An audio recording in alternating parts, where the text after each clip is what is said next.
PHE contractor association থেকে আজকের অবস্থান বিক্ষোভ কর্মসূচি গ্রহণ করা হয়েছে। আজকের সকাল 9:30 থেকে বিকাল 5টা পর্যন্ত আজকের এই অবস্থান কর্মসূচিতে আমাদের সমস্ত ঠিকাদাররা অংশগ্রহণ করেছে। আজকের আমাদের মূল উদ্দেশ্য আমাদের জল জীবন মিশনের আজকে প্রায় আমাদের 430 কোটি টাকা আমাদের ডিভিশনে ডিউজ আছে, কিন্তু সারা রাজ্যে সেখানে 11,500 কোটি টাকা ডিউ। এটা অত্যন্ত দুর্ভাগ্যজনক।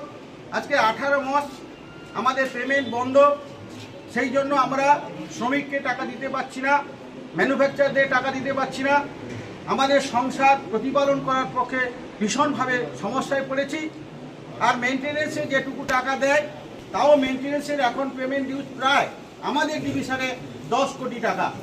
এটা অত্যন্ত দুর্ভাগ্যজনক যে আমাদের 10% টাকা দিয়ে আধিকারিক আমাদেরকে বলছে যে আপনাদের পেমেন্ট দিয়ে দিয়েছি, আপনারা স্টাফদের পেমেন্ট দিয়ে দেন, যেটা আমাদের পক্ষে অত্যন্ত কষ্টদায়ক। 10% টাকা যেটুকু দিচ্ছে সেই টাকাটা ব্যাংকে যখন চলে যাচ্ছে আমাদের ইন্টারেস্ট সহ টাকা কেটে নিচ্ছে।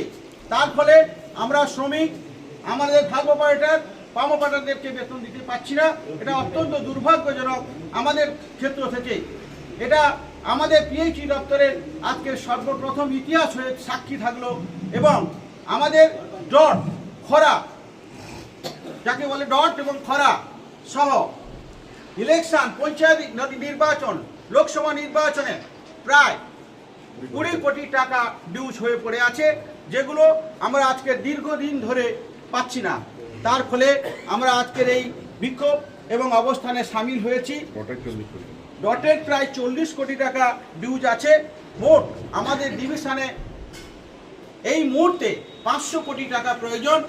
সারা রাজ্যে এর সময় প্রায় 11,500 কোটি টাকা ডিউজ আছে, যার ফলে আমাদের সংসার প্রতিপালন করা সহ আমাদের শ্রমিক, আমাদের ফার্ম অপারেটর, পাম অপারেটরদের সংসার চালানোর মতো পয়সা নেই।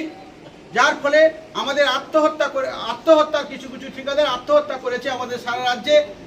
এই মোট 1 মাসে প্রায় 11 জন মৃত্যু হয়েছে।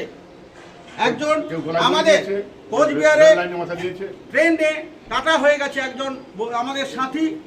সেই সঙ্গে আমাদের এই ডিভিশনে গতকাল